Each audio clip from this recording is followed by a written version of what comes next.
Welcome, Bill. Thanks so much for coming on Moms Don't Have Time to Read Books. Thanks for having me on. It's my pleasure.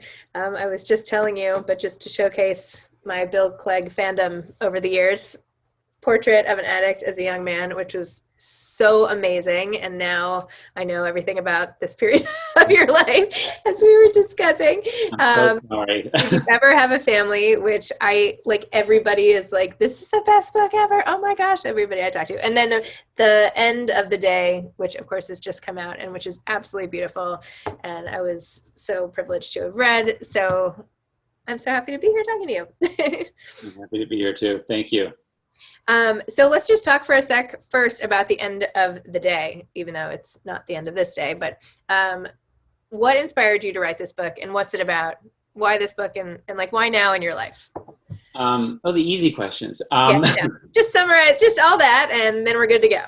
Good. The end of the day, you know, when I'm writing, I usually there's usually some other kind of secondary like writing that's going on to the main thing, and it's usually like when I sort of hit a wall, I'll just go to that other thing that that doesn't have any booby traps or problems associated with it. So I kind of am of the go where it's warm philosophy in writing. Like if it gets too kind of tortured or uncomfortable or just isn't coming, I'll move off and go write something that just feels easy, and that will be fun. And then usually I'll hit a wall there and go back to the problem that I couldn't solve before, and it will seem usually much less difficult to solve. So with The End of the Day, there's one of the central characters is a woman named Jackie, and she actually appears for a moment in Did You Ever Have a Family? And she's the mother of the caterer, who is a minor character at the beginning of that book, who kind of like tells a story to sort of lay the groundwork of the scenario of that novel. And she appears in the driveway in like a house coat, and her porch light is on in the middle of the day, and then she's gone and you never see her again. And but when I was writing that book, she just kind of interested me, and I just sort of kept on coming back to her. And so she was the sort of secondary, I didn't know it at the time, but like I kept on writing her backstory, her childhood, this important friendship she had when she was a kid. And then it became clear that she and her entourage were not going to be central to Did You Ever Have a Family? So, but I just kept on sort of writing her because she was interesting to me. And then when I finished Did You Ever Have a Family, you know, there were all these pages without really a organizing center to them. And then I heard a story, I overheard a story about somebody from who was in Lakeville, Connecticut, which is near where I grew up. And this is many, many years ago, and he was telling the story of how he was at a picnic, and I can't remember if it was like a holiday picnic of some kind. I don't know if it was 4th of July and he had gotten up to run an errand and went to like the the store to get something, and there was some group of New Yorkers who were kind of hanging out, and they invited him basically to come party with them. And they went up this mountain, and he didn't come back for 2 months. Like he had left his family at this picnic and he just disappeared into this. And so, I was interested in that for a lot of reasons. Namely, I identified with it because at a certain point in my life, like that might have been something I would have done. But the fact that he had a family and that he had just left them, and then he came back down the mountain and faced this family, and the marriage survived apparently. And that was a very captivating scenario. And somehow, and I was imagining into that quite a lot. And then it somehow merged with this whole story of this woman in this small town named Jackie, who had been born of this other novel, and the book, suddenly the book became clear to me, like what it was going to be. And so that's how it started. Wow. So this is like proof that if you don't use the pages in your novel, you can save them and maybe use them another time. Yeah, exactly. Like nothing should be ever wasted. Yeah, don't waste it. Start a new like Word document, and who knows, it could end up as this. Yeah.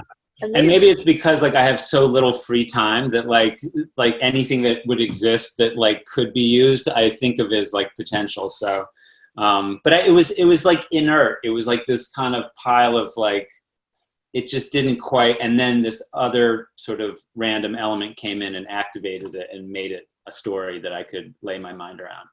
Wow.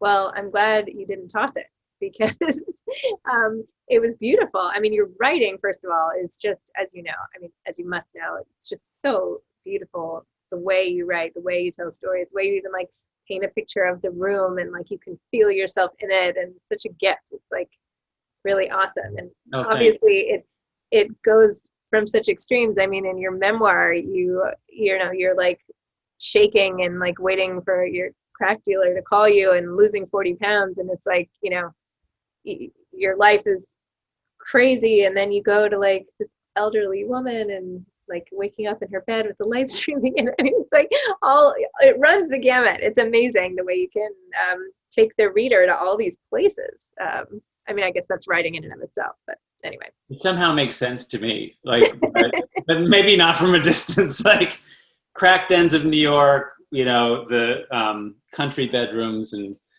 you know, women waking up and pondering the morning. Like, yeah, I guess they don't obviously connect, but somehow to me they seem like there's a direct link. Well, so how did this whole writing side of your life get started? Like, when did you know you were a writer? Is this something you've always done? Was Portrait of an Addict as a Young Man your first book, or did you have like novels stashed away somewhere? That's the first thing I had written, you know, since college, I think. Yeah, I had I had kept notebooks in college and then in my early years in New York, but it was always like I just sort of like wrote impressions of things. I've looked at some of that stuff. It's a lot of it is like me coming home a little bit tipsy and sort of wanting to record something that felt like very urgent or important to transcribe. Usually it was just like the Brooklyn Bridge and the lights of the city. It's like so cliched and so bad, but I did write. It's just, you know, I worked with writers. That's, you know, I came to New York, I started working at a literary agency. And so honestly, like me writing didn't even enter a kind of a real consciousness.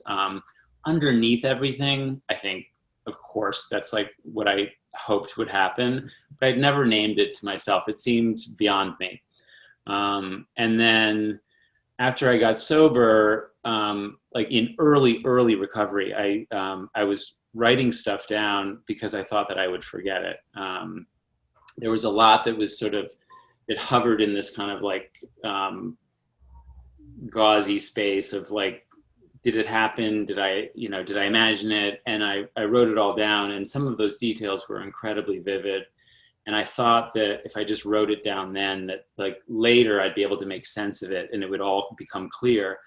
And it didn't. I mean, not really, but This is back to your saved pages writing theory again. exactly, like nothing is wasted. Like yeah. nothing is new. Right, exactly, and it just gets repurposed. But and so and then like I put those pages down, and then I kind of like I went back to work, and after getting sober for a year, and sort of like, you know, I had a lot of damage to clean up and a lot of relationships to mend, and I had to learn how to live my life sober, and that took some time. And then at one point I went back to those pages and just sort of looked at them, and it unlocked something. And in a pretty, I mean, now I look at that time period, I just started writing what had happened, and it came somewhat easily at the time. I mean, it really came out like a gusher. Like I felt like I was like catching up with it as I was typing, and then the book kind of came into being. And after I had finished it, it was sort of like, oh, I can write a book. Like it and I loved the experience of being alone with the pages and the sentences and just that sort of, just the project of making a story that's here, like putting it here. And now, I mean, since then, it's just become a regular part of my life. Like it's just, my main job is as a literary agent, and so when I can, I write. But there's always something, even if it's like several months, like between writing sessions, I'm still kind of puzzling through stuff a little bit, like kind of just in the downtime. Huh.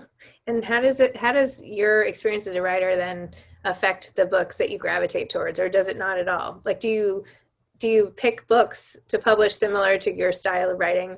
I mean, I saw your list and I've had some of your authors on my show and everything, but how does it relate?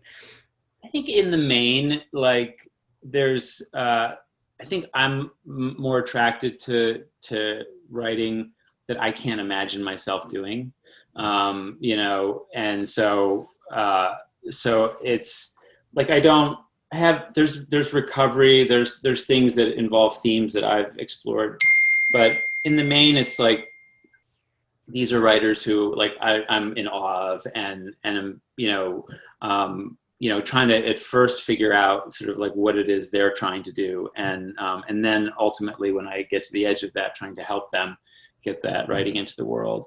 So usually the things that don't occur to me are the things that excite me the most. So there isn't that kind of overlap, and a lot of it's changed over the years too. Because part of it is people ask sort of like, what are you looking for? And my answer, which sounds so trite in some ways, is like, it's sort of like the thing that I didn't expect is the thing I'm looking for.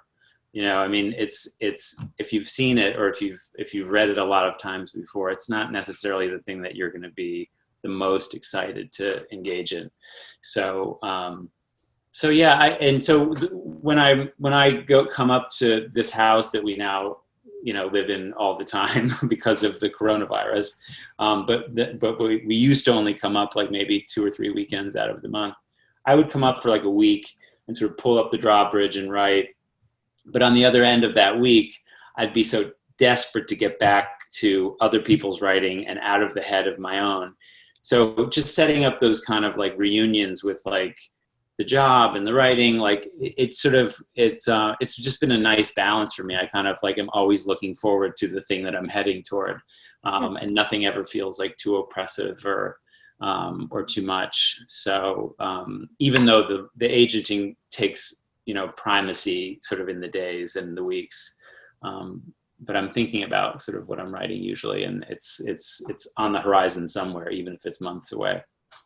And then in addition to reading for your work as an agent, do you read for fun on top of that? Or does that, I mean, you must not have time for that, do you? It's hard. It's really helped me with that are audiobooks. Audiobooks, and I'm kind of late to the table, I think, but I've discovered them, and so when I work out, I listen to audiobooks, and like if I'm lifting weights or if I'm doing something, I listen to audiobooks.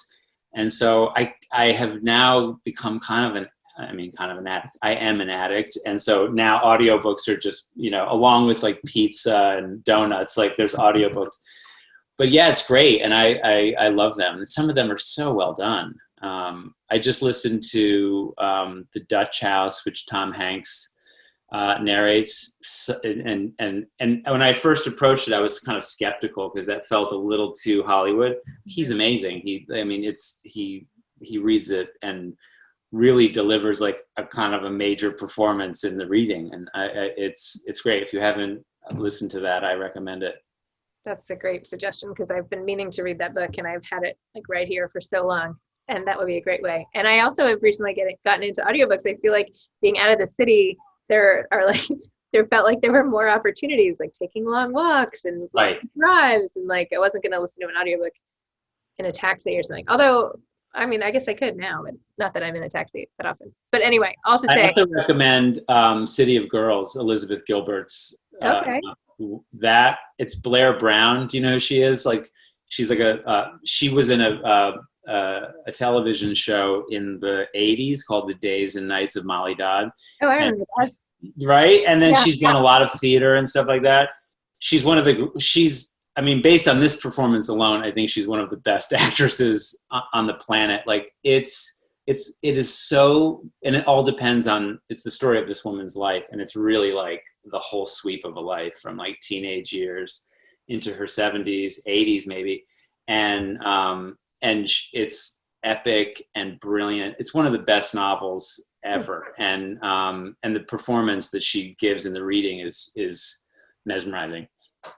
I like also reading memoirs when the author narrates themselves, because then I feel like you know them even more intimately. Like Yeah. Jodie Patterson's The Bold World, she did such a good job reading that. I just Oh, read wow. Jill Biden's, I just had her on and she read her memoir, and I don't know, I just felt like, okay, by the time I talk to them, I've already like talked to them for 8 hours or whatever it is. Yeah. I listened to Michelle Obama's. That was actually the first one that I listened to in March in quarantine. And I thought it was great. Like it was just like, I looked forward to it every morning when I would go down to the basement and work out like in the cobwebs, and like Michelle Obama like made it possible.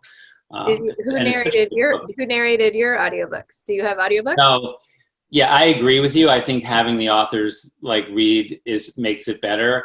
In my case, I've read them and I can't say that I've made them better. Like I'm not that good at it. And in fact, on the end of the day, I was supposed to read the audio of the end of the day in New York at a studio, and then COVID happened and we were up here.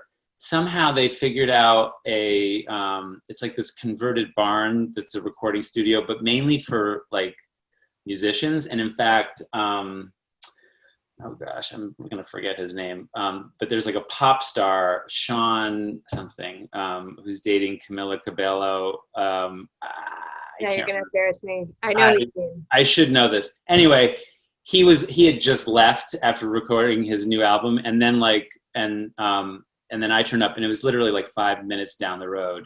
So I would go for like an hour and a half a day and just read a little bit. And I did it over the course of like 2 months. And I shouldn't probably say this, but like, I don't think it's the best. Yeah, I did my best. So I did my best. I'm sure it's fine. I'm sure it's fine. At least you knew what you meant. Like at least the intonations are what you had in mind when you wrote it versus somebody coming into it who might misinterpret or something. Yeah. But then when you listen to somebody like Tom Hanks read like The Dutch House, it's like, it's so shaming because they really do. There is a way to really embody like the dialogue and I just don't have the skill set. That's his whole job. I know. Doing that forever. If he tried to be a literary agent for the day, he might not do a good job. You know, that's his job. This is your job. So yeah, true. To Moonlight. And so these glimmers of ideas that you still have, are you like always writing a book? Like, are you in the middle of one now, but you just... I'm a little bit, or are you just look for more scraps? I feel like you should go through your, junk mail and like find whatever you can. Exactly. Like, oh yeah, like this like loan offer is a novel. Possibly. No, I'm definitely working on something right now, and it's something. It's going to be the sort of the third of what is sort of unofficially a kind of trilogy of these books that take place in the fictional town of Wells, Connecticut. Which is where Did You Ever Have a Family and The End of the Day take place. And this is one that I've been sort of circling since the first one. Like there's a character that I've just sort of I've had in mind. And I had the title a long time ago but didn't have the book. And I had the character in the title, but I had no idea really what the story was going to be. And now I'm coming into it a little bit and just sort of typing toward it. So... Do you discuss your work with like some of the writers you represent, or just friends, or do you keep it all under wraps? Like in the beginning of this, I was like, church and state. Oh no! But there are a few who, the thing about working in book publishing and working in literature, I think, and probably any creative field, where the medium is something that matters to you a lot. I represent these writers who are also big readers. And so we talk about books, we talk about like their books. It's just, there's an intimacy that develops, and especially with some of them over time. And with a few, like, my writings come into it kind of against my, like, sort of urging and certainly better judgment, but yeah, like, a couple of them have been really good, have read stuff, and even early, and we talk about it, so it's so some, but not that many. Can you give a little glimpse of more of what Portrait of an Addict as a Young Man was about? I know this is from a while back and it's about your life, but I thought it was just so good, and I've remembered it all this time. And not that it was that long. Was it 10 years ago or something? How long ago was it? 2010 it got published. Yeah, Oh, I wrote it that in was good. I didn't even 2008. research that.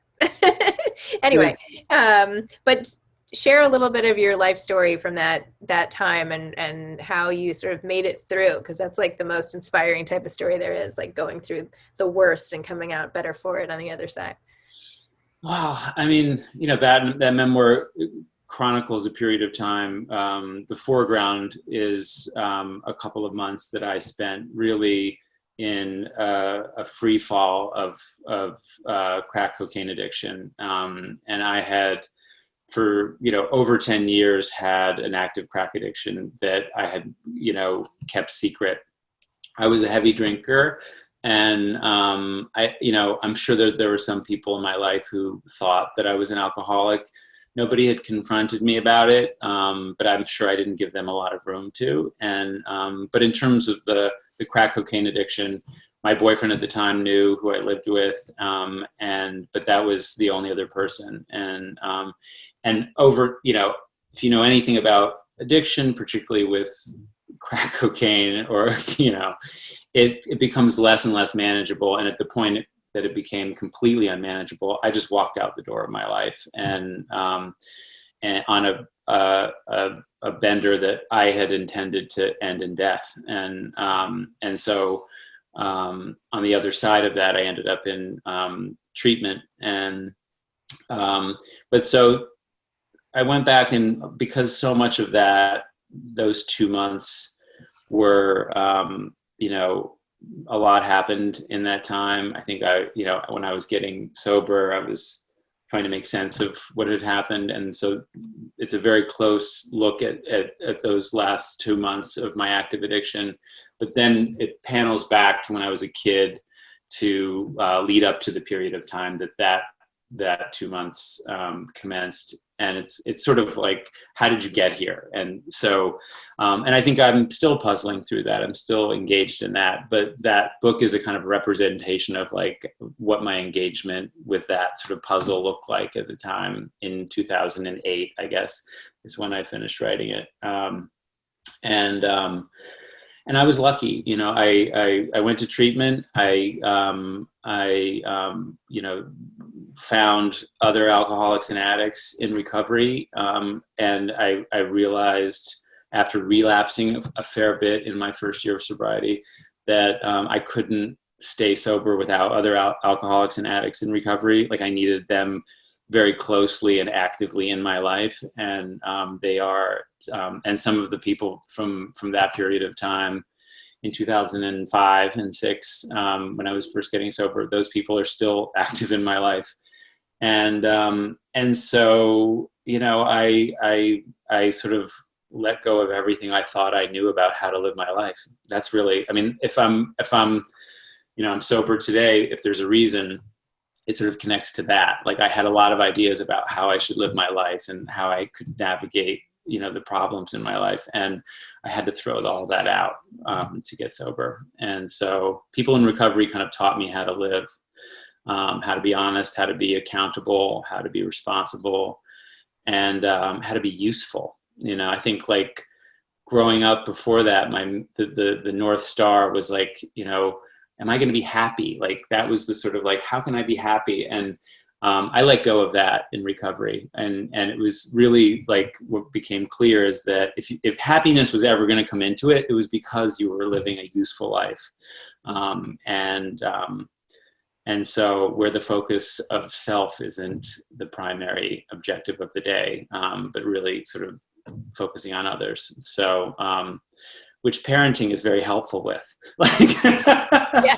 So there's this sort of, like, the crisis of taking care of somebody, like, immediately takes your mind off yourself. And so, so that's also been helpful. But, there's no finish line in recovery. So it's, it's been a lot of years since then, but I'm not standing on the other side of a finish line. Like it's something that I have to engage with always. And happily for me, like, I love the rooms of recovery. I love the people in them. I love sober alcoholics and addicts. Their stories, their sense of humor about, like, the worst things. And I identify with them. So that's kind of it. But there are people who I know who've leaned into it and followed a very similar path to mine who haven't gotten sober. And on some level, it's a mystery. Like, it really gets a little woo-woo for me, because when I look at, like, the videotape, I'm kind of shocked that I am sober and that I was able to navigate that period of time, especially in early recovery. So yeah, so it's somewhat of a mystery still. Do you feel like part of the being useful was contributing your own story through your memoir and the novels that came after? I think that, part of writing the books kind of felt like not a choice. I mean, it really became the sort of puzzle that I needed to see through, and having it be published was the choice. And that, like, the only way in which it made sense was if it could be useful.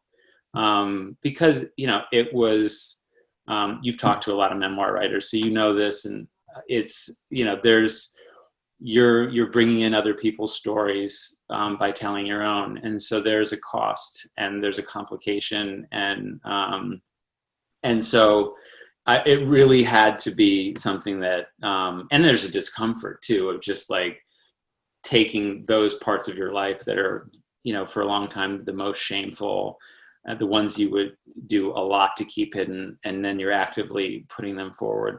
So yeah, the reason to do it was to have it be useful. And so I think probably anybody who's written a memoir of their experience, even of experiences that aren't as dark as my own, when people identify with your story, like I still get emails and DMs and all sorts of communication about people reading those books, who've identified, who say it's useful. And so that's been helpful to kind of make peace with whatever the discomforts have been for me, and especially with the people in my life who those books have involved. Although I know we were joking before we started recording about how, your neighbors are like, yeah, they find out about your book and maybe they don't want to send their kids for a play date right away. No. I mean, I'm kidding, but the kid's over. Yeah. I'm surprised it doesn't. I mean, to my face, I don't get much of it, but like, I can't imagine the conversations that go on after but I mean, one of the things that I have found, which was not my experience when I was younger, is that stories like mine aren't that unique. Like, it seems ultra unique as you live it. Like, it feels like terribly singular and not knowable. But addiction and alcoholism seem to cut through, even like the most, serene looking lives. And so I find more that, as I navigate the world, people who I meet confess to me more easily about what's going on in their life. And it's overwhelming how much it affects people. I mean, that just hits on like the whole point of books, really, is that when you're going through life, these experiences all make you feel that way. And then as soon as you read someone else's, or you put your own out there, you realize that you're just one, this is just part of the collective experience. And that's what's so great about it.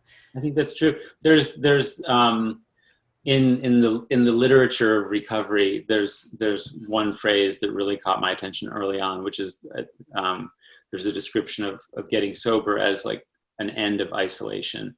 Mm-hmm. And that was 100% my experience, which is going from this secret, shameful, tortured existence into a community of people who had had very similar experiences, and many of the feelings they would even describe in the same language that I would use, which shocked me to my bones. But also with books, I remember, reading books when I was young, like identifying with experiences and just connecting to the world. You know, I grew up in a small town at the end of a long driveway before social media. And so books were also just a way of like seeing what was going on in the world, but also recognizing certain feelings and circumstances. Like it had this connecting effect. It ended isolation, or it tempered it in some ways, made it more bearable. And certainly recovery was the extreme version of that for me. I feel like a lot of moms use like Facebook groups as their recovery. Uh-huh. I'm not even kidding. Like that's what I think what you're talking about with community and all that. Like I think, you know, I've never been a big like message group user type person, but so many people like that's what they need. That's what they're like hooked on, and Right. provides them some sort of solace for when they go back in the middle of the night and the kid won't sleep and blah blah blah. So I Yeah. don't know. And There's like all these groups. So life is hard. Like, I mean, it's like, it's just, so I think anytime that you can connect in any way, like, even if it's not explicitly to connect about what's hard about life, just to not feel alone in it is, you know, buoying, and it helps you survive it. It helps you navigate it. very true. Do you have any advice to aspiring authors? This is our last question. I know I've kept you for too long here. You know, I just write, like just write and write more, read a lot. Like, I think reading is one of the most important things that a writer can do, and to do both, and also write without an expectation. I think a lot of the time is some of the best work that I've read, when I find out later from the author, like sort of how it came to be. So a lot of it just, it happens first without a shape in mind. It comes from, you know, this sort of amorphous feeling. All the writers I work with know that I quote this line from the poet W.S. Merwin, which is, he wrote a poem about writing a poem, and he says, any day now I'll make a knife out of this cloud. And so I think of that cloud as like the idea or the inspiration, the feeling that like something should be written down, and that the writing is sort of making that more specific, more purposeful, more deliberate, and sometimes it just needs to be a cloud for a while, you know, and just to like luxuriate in that and to explore that, and usually along the way a shape or a pattern or a purpose emerges, and then you write toward that. And but to not, I think there's so much tension that arrives at the blank screen, and thinking that you need to know what it is exactly, like before you begin, and just write, just start. Like, it's like analysis. Like if I don't think people are in analysis anymore, but like once upon a time people would sit for just hours just rattling off stuff, and little patterns would emerge from what they would say, and then meaning would be gleaned from that, and then a story gets shaped, and then something really meaningful you know, happens and is shaped. But over time, it takes time. So writer as sculptor, whittling it down. Amazing. Exactly.